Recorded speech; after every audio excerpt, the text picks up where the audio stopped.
June 6, 1944, 0507 hours. Widerstandsnest 62, Colleville-sur-Mer. Oberleutnant Klaus Richter pressed the cold rubber eyepieces of his binoculars until his skull hurt. The pain helped him focus, helped him believe what he was seeing was real. The English Channel had disappeared. In its place, a horizon that moved, that breathed, that came closer with mechanical inevitability, like the slow closing of a steel coffin lid. Ships, hundreds of them, no, thousands, destroyers, cruisers, battleships with gun barrels longer than his entire bunker, landing craft swarming like insects across water that should have been empty, that had been empty 12 hours ago when he'd written his wife saying the invasion rumors were nonsense, that the Allies would come at Calais if they came at all, that she shouldn't worry. He lowered the binoculars. His hands were shaking.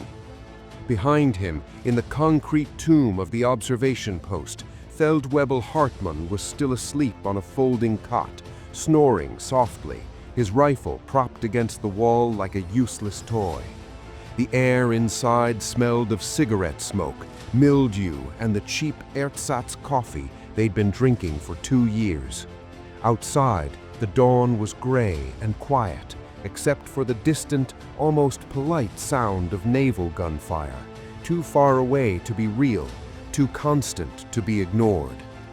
Richter lifted the binoculars again. The fleet was close enough now that he could see individual vessels, close enough to count gun turrets, close enough to realize that his entire regiment, his entire division, was about to face an armada that outweighed them in firepower by a factor he couldn't even calculate. The 352nd Infantry Division. Battle-hardened survivors of the Eastern Front, yes, veterans who'd survived Stalingrad's frozen hell and knew how to kill efficiently. But there were only 12,000 of them stretched across 50 kilometers of coastline. They had no air cover, no naval support, no armor in reserve. And the sea was bringing hell to their doorstep with industrial precision. Hartmann stirred on the cot, yawned, scratched his unshaven face. Anything? Richter didn't answer immediately. He was watching a formation of bombers, American B-17s, flying so high they looked like silver crosses, beginning their approach run, not towards the beach, towards him. "Wake everyone," Richter said quietly. "Now."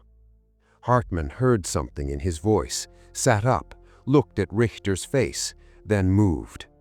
The first bomb hit the beach 300 meters to their left. The bunker shuddered. Dust rained from the ceiling. The light bulb swung on its cord like a metronome, counting down the seconds until the next impact. Richter grabbed the telephone receiver, spun the crank, waited for the click of the line operator. Nothing. He spun it again, harder. The mechanical rattle echoed in the small space, swallowed by the deep bass rumble of naval bombardment that was growing louder, closer, more personal with each passing minute. Still, nothing. The line was dead, had been cut by the bombing, or sabotaged by French resistance, or simply failed because nothing in this war worked anymore, because the Reich was held together by propaganda and momentum and the refusal to admit the truth. Hartmann returned with the other 3 men from their crew.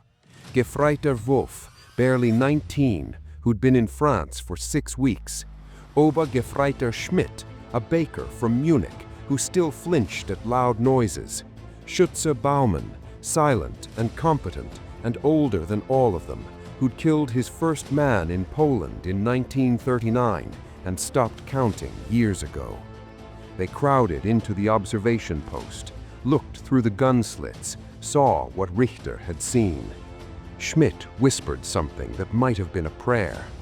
Wolf made a small choking sound. Baumann said nothing, just checked his rifle, methodical, practiced. "Orders, Herr Oberleutnant," Hartmann asked. His voice was steady, professional, as if this were a training exercise, as if the world weren't ending outside. Richter looked at him, looked at the others. 5 men in a concrete box with walls 2 meters thick, designed to withstand anything short of a direct hit from battleship guns. 5 men with bolt-action rifles, 300 rounds of ammunition, 2 machine guns, and iron discipline that had been hammered into them through 1,000 training drills. 5 men facing an armada of 150,000. The mathematics were obscene, the outcome was certain, and yet, "We hold," Richter said, because there was nowhere to run, because the orders were clear, because abandoning the position meant a firing squad if they survived, and they wouldn't survive anyway. Because sometimes history doesn't give you good options, only impossible ones. The first landing craft hit the beach 500 meters below their position at 6:30 hours. Richter watched through his binoculars as the ramps dropped and men spilled out into chest-deep water under a sky that had turned white with smoke and noise and the screaming of artillery shells. American soldiers, boys really, weighted down with equipment, stumbling, falling, drowning before they reached the sand. His machine gunners opened fire without being told. The sound was a mechanical stutter that Richter felt in his teeth. Spent brass casings clattered on concrete. The barrel glowed red. Men fell in the water. More came, and more, and more. There was no end of them. Richter kept counting, kept watching, kept calling out ranges and corrections, even as the naval bombardment found their position and the world became thunder and pressure and the certainty that the next shell would be the one that collapsed the bunker and buried them alive. They had no reinforcements, no orders, no hope. But they had ammunition, and for the next 11 hours, that was enough. June 6, 1944, 08:15 hours. Widerstandsnest 62. The bunker had become a furnace.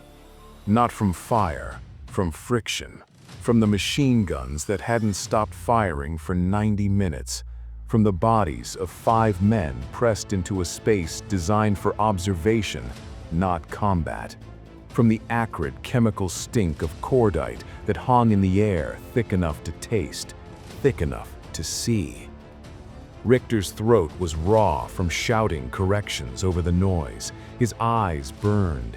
His ears had stopped registering individual sounds. Everything had merged into one continuous roar, punctuated by the deeper bass notes of naval shells impacting the cliffs above them. Through the narrow gun slit, the beach had transformed into something from a fever dream. Bodies, hundreds of them, tangled in the wire obstacles, floating face down in the surf, sprawled across the sand in positions the human body shouldn't make. The tide was coming in red. Actually red. Not metaphorically, not poetically, but literally crimson with so much blood that it stained the foam. And still they came. Wave after wave of landing craft grinding onto the shingle, more men stumbling out, more targets. The Americans had stopped trying to advance up the beach. They were pinned behind a low seawall, behind the burned-out hulks of tanks that had drowned in the deep water, behind the bodies of their own dead. Any rational commander would have called it off, would have pulled back, would have recognized that this beach, this specific stretch of French coastline that the Allies had codenamed Omaha, was a killing ground where tactics went to die. But they didn't pull back. "Gun 2 is overheating," Hartmann shouted. His face was black with powder residue. His hands were blistered from changing barrels. "We need to let it cool or the mechanism will seize." 60 seconds, then resume. 60 seconds. In that minute, how many Americans would make it to cover? How many would organize? How many would find the narrow draws, the small valleys cutting through the bluffs that led up to the bunker network? It didn't matter. The math was inescapable. They had started the morning with 9,000 rounds of ammunition. They'd already burned through half. Even if every bullet found its target, and many couldn't, because the targets were moving and falling and obscured by smoke, the numbers still didn't work. The Americans had ammunition measured in tons, had air support, had naval guns that could fire shells the size of automobiles, had fresh troops waiting in the channel to replace every man who fell. The 352nd had bunkers, barbed wire, and the slowly dying momentum of a war machine that had been bleeding oil and soldiers for 2 years. Wolf was reloading magazines with shaking hands, spilling bullets on the concrete floor. Schmidt had vomited twice from the heat or the stress or the sight of what they were doing. Richter didn't know and didn't ask. Baumann worked the MG-42 with the mechanical efficiency of a factory worker, his face expressionless, his movements precise. Hartmann kept the ammunition flowing, kept the guns operational, kept talking in a steady stream of technical observations that had nothing to do with the fact that they were killing teenagers in the water below.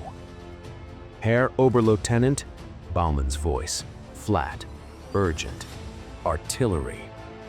Richter swung his binoculars to the coordinates Baumann indicated, 400 meters east. American soldiers had made it to the base of the bluff, were setting up mortars, small caliber, ineffective against the bunkers themselves, but they're targeting the trenches, Richter said, warning the others. He reached for the telephone again, remembered it was dead, cursed. The only communication they had was a signal flare. One green flare meant enemy spotted, one red meant position under attack. The flare gun was mounted on the exterior of the bunker. To use it, someone would have to go outside. Outside, where American snipers had clear lines of fire, where naval spotters were directing destroyer guns, where the air itself was full of lead. "I'll go," Hartmann said immediately. "No," Richter was already moving. "You're needed on the guns." "Herr Oberleutnant, that's an order, Feldwebel." Richter grabbed the flare gun from its mount near the door. The metal door, 2 centimeters of steel designed to stop small arms fire. It opened outward onto a small observation platform barely large enough for one man to stand.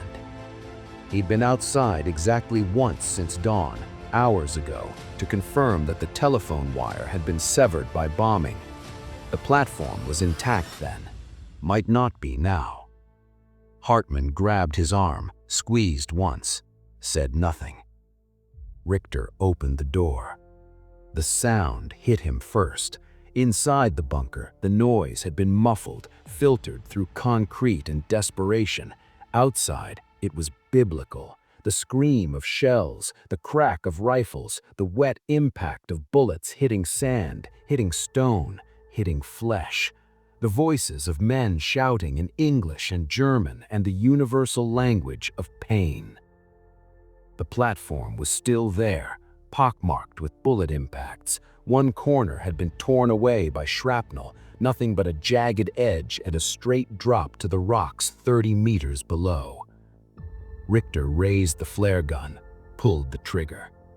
The flare arced up, trailing red smoke, hung in the air like a small sun, burned bright enough to be seen by the positions to the east, bright enough to be seen by every American soldier on the beach who now knew exactly where he was standing.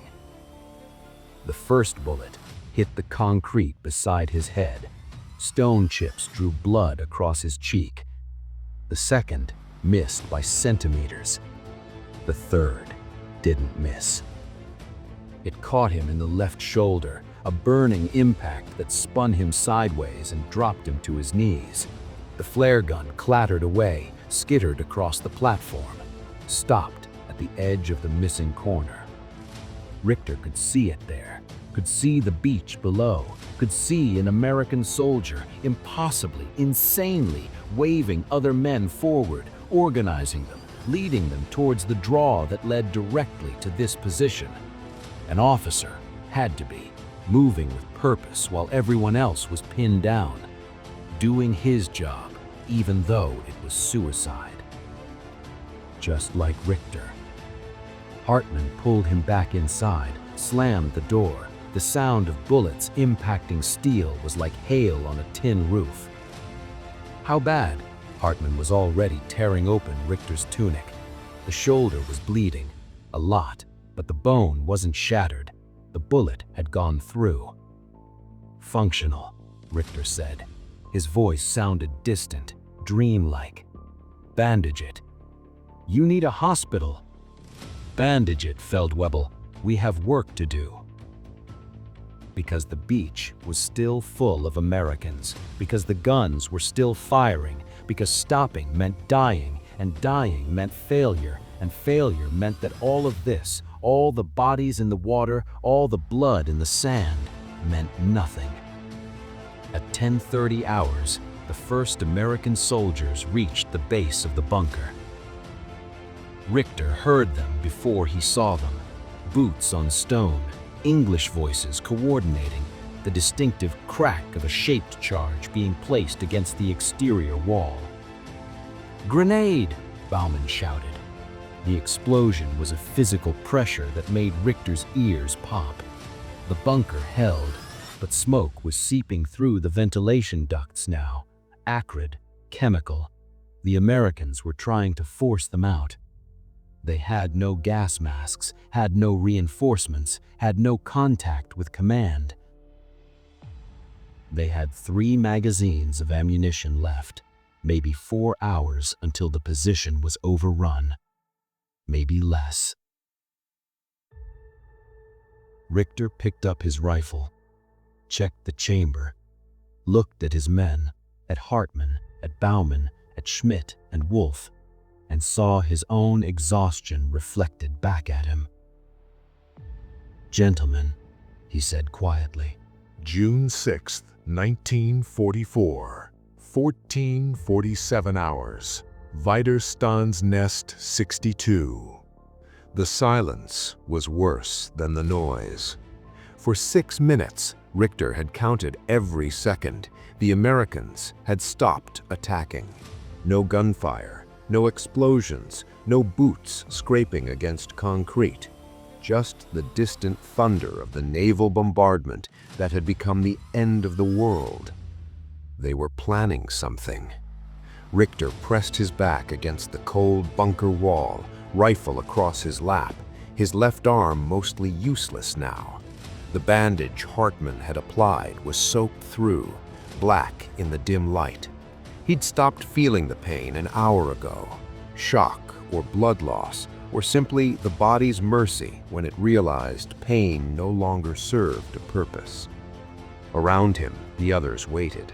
Schmidt was praying, quiet Latin phrases half remembered from childhood, mixed with German, mixed with words that might not be words at all. His rifle lay forgotten beside him. Wolf had stopped shaking, had stopped moving entirely, sat with his eyes open, staring at nothing, his breathing shallow and mechanical. Shock, combat fatigue, the thing that happened when the mind couldn't process any more horror and simply shut down. Baumann cleaned his rifle, again, for the 3rd time in an hour. Methodical, focused, finding purpose in ritual because there was no purpose anywhere else.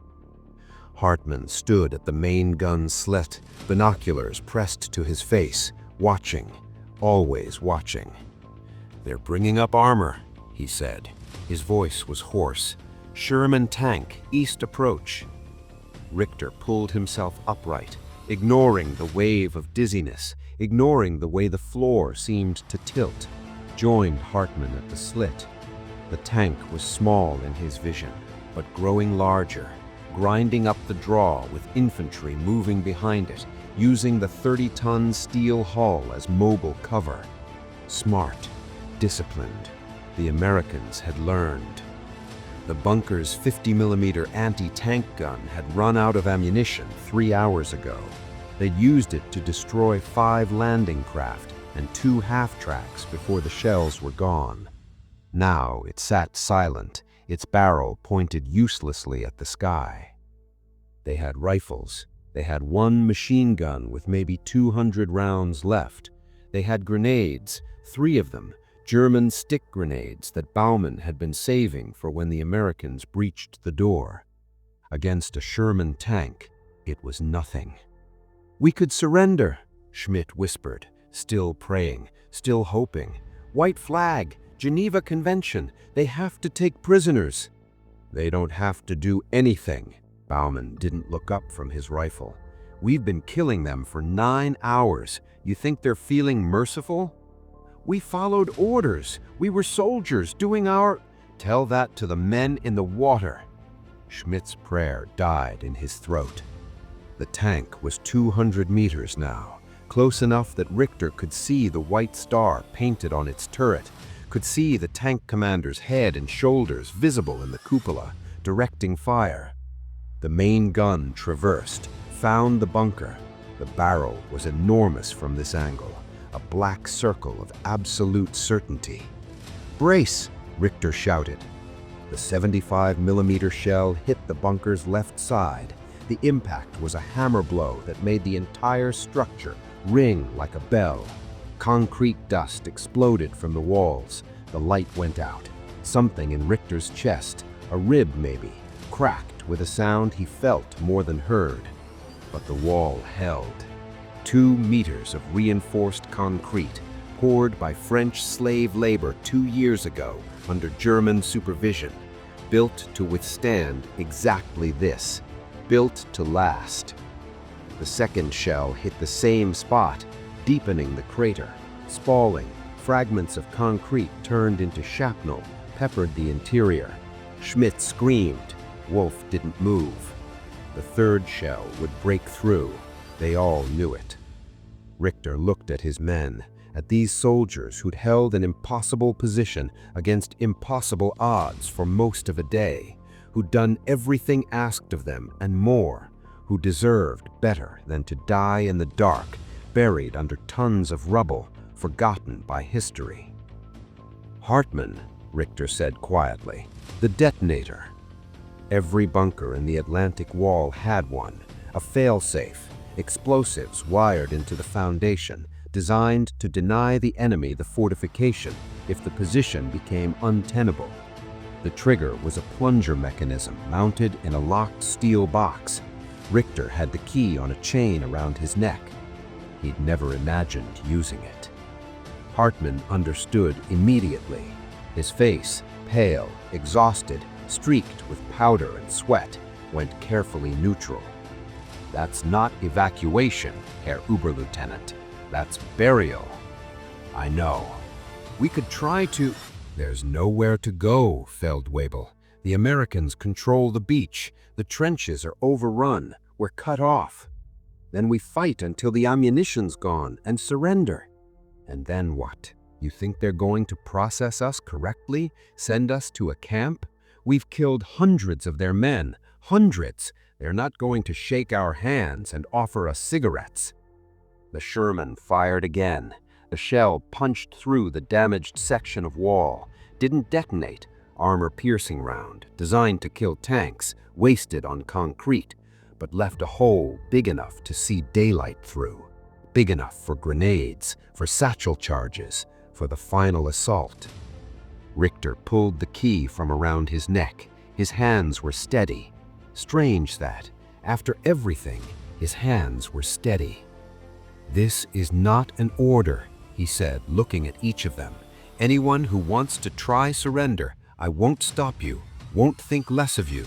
God knows you've earned the right to survive this." Schmidt was already moving towards the door, hands raised, ready to walk out into the daylight and whatever came next. Wolf didn't move, didn't speak. wasn't there anymore, not really. Baumann looked at Richter for a long moment, then picked up his rifle, moved to the gun slit, began firing methodically at the American infantry, buying seconds. Hartmann stood at attention, saluted.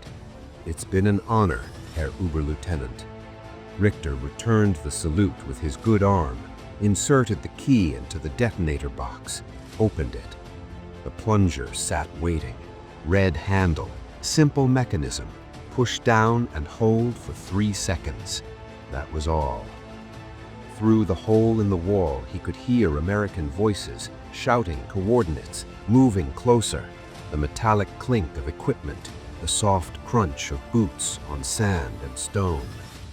They'd won. The Americans, against every advantage the Atlantic Wall could offer, against prepared positions and veteran troops and the natural fortress of the Norman bluffs, they'd won. The beach that should have been a graveyard had become a foothold. By tonight, maybe by now, there would be tens of thousands of Allied soldiers inland. Within weeks, they'd be in Paris. Within months, Berlin. The Reich was bleeding out. Not quickly, not cleanly, but inevitably. Richter had known it for years. Most of them had. You didn't survive Stalingrad without understanding what defeat looked like, without recognizing the slow mathematics of attrition and logistics and economies that Germany couldn't match. But orders were orders, duty was duty, and sometimes men held positions not because they could win, but because someone had to stand in the gap, even if the gap was drowning them.